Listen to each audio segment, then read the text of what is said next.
Okay, it's time to get the risotto going now. This is our pan here.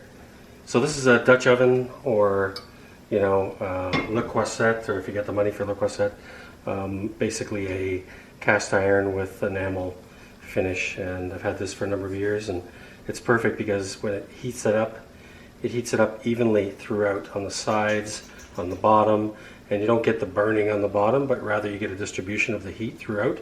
So you can go at medium heat once it's heated up and stay at medium heat, and everything stays nice and hot and just the right temperature. There's no fluctuations in the temperature. So we're going to turn that on right now. We'll start it off at high and put a tiny bit of oil in to start, because they recommend, at least for these types of pans, that you should start it with oil in. Normally you wouldn't. You'd add oil in after the pan has heated up. But with these types of Dutch oven pans, they seem to recommend that for some reason structurally. I don't know why, but that's the reason. Sweat off the onions first in here. Finely chopped onions. We're going to add in the second batch of mushrooms that we sweated out.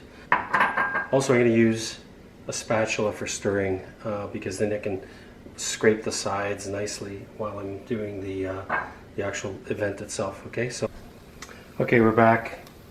We have the stock heating up here. I just showed you. Stock right there. About maybe 1.5 liters or so for 2 cups of rice. So about that much. So I usually have it just staying warm at low in the back burner. And these onions here are pretty well lucid now, so they're kind of caramelizing and they're lucid. They're just about right. So I'm going to add in our second mixture of mushrooms that we had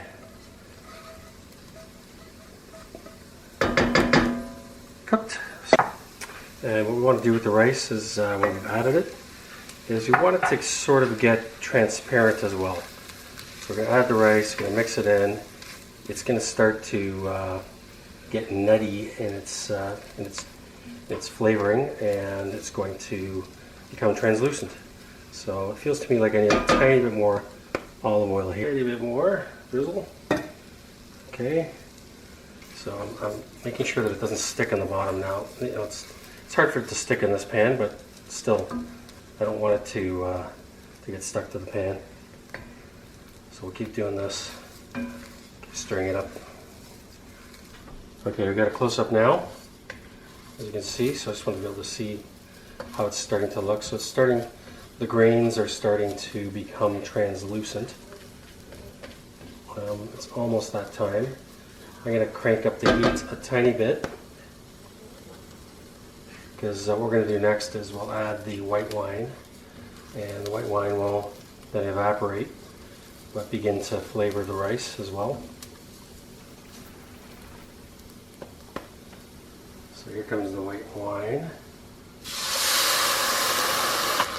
So now, at this point, with the liquid added, we're really starting the risotto rice, wet cooking process.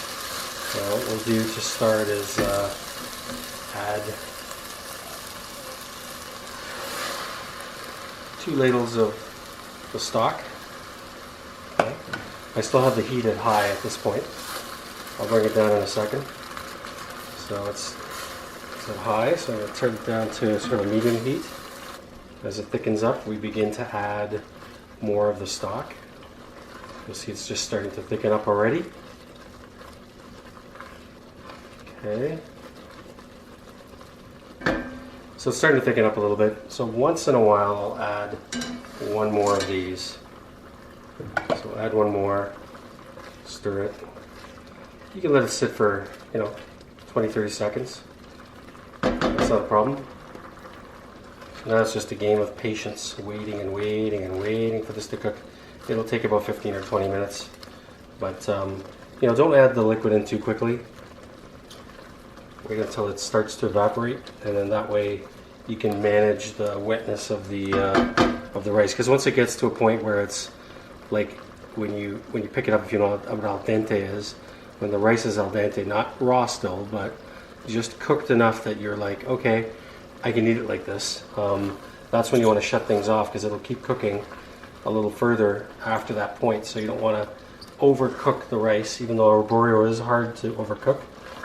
If you do this and you want to make it like the night before kind of thing, then what you do is you cook it about 3/4. So you'll be a little bit less than al dente. You want it to be still a little bit raw, but likely a good 10 minutes into this cooking process. And then what you can do is cool it down quickly. Some people just put it on a flat tray, on a baking sheet tray, and put it somewhere cold, like in the refrigerator or in the freezer or whatever, just to cool it down quickly so that it stops the cooking process. And then you can accumulate it into a bowl. Just put it in the pan, heat it up, put the risotto in that's 3/4 cooked, add some of the stock, and basically revitalize the risotto and give it that last 3 to 4 minutes of cooking. And you can add the Parmesan at the end as well. Okay, that's it. So see how it's getting sort of thick here, sort of, you know, it isn't liquidy. So that's my cue to put in some more of the stock, which I'll do. Just one ladle at a time. Okay, we're cooking, and you'll be surprised how this expands over the next little while. But of course, if you've cooked rice, you know that rice expands quite a bit. Okay, so we're getting close to the end here. As you can tell, it's kind of a gentle boil or a simmer. It's thickened up quite a bit.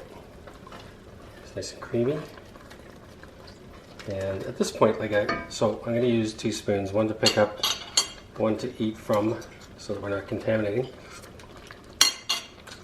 Still about maybe 5 minutes away. So when I'm about the 5-minute point, first thing I do, take this red wine and drink some of it. Okay, next thing I'm going to do, take the second batch of the mushrooms and add those in. So this, if you remember, have some of the herbs in here. I have chives and rosemary, as well as some of the balsamic glaze to give it some flavoring. Now we're going to toss this in here, fold it in, should I say. You can see it looks pretty rich, eh? Lots of mushrooms. That's the way I like it. Okay, so lots of mushrooms. Still a bit of time to go, so we're going to add a little more of the stock. I think it still needs a bit. Adding those cold mushrooms slowed it down a bit. That's okay. So we'll do that. Now we want to get the Parmesan infused, so we're going to take, you can see how much Parmesan I have here. It's like one of these bowls, about 1/3 of the bowl. You can use more if you want, but it's kind of like what I want to use. So we're going to roll that in as well. Now, the consistency it is now is a perfect consistency to serve it, but it's not cooked yet, so we're going to add some more of this stock, which I'm getting close to the bottom of, but it's about 1.5 liters. You want to add the acidic things. What I've heard from, you know, chefs that know what they're doing is that you add the acidic pieces near the end, otherwise they dull down and they can actually get bitter. So you want to add those at the end. So I'm holding off on my lemon zest till the end. I'll just do this. Now let's try this out again here. Again, I'm lifting up some, and I'm going to pick off this fork here, off the spoon. Try. Very close. Maybe another minute or two. It feels about right here. I don't know if I need to add any more. I feel like maybe it needs a little more Parmesan. So add a little more of this Parmesan here. Big block of Parmesan. Parmigiano Reggiano. That's what they call it. Okay, here it is. Now, I shut it off now, which I will. It's still, because this pan, like I said, this pot, sorry, is cast iron. It's going to stay warm for quite a while. It distributes the heat throughout it. We're going to take this lemon here, and I'm going to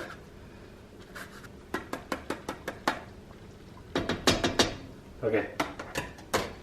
So you see that? And we're going to put it in there like that. All right.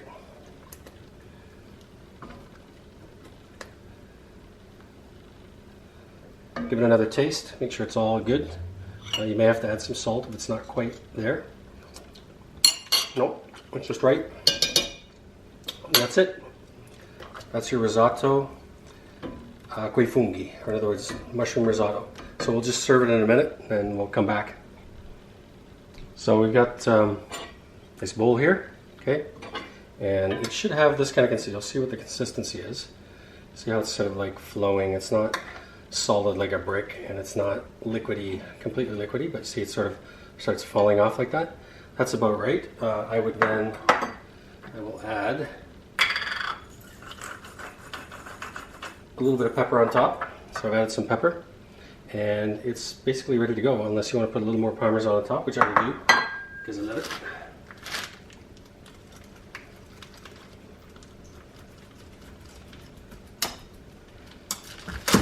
And there it is. That's all you want to do. You can garnish it with something if you'd like, but that's pretty well it. You're ready to go. Hope you like this. Hope you enjoy making it yourself.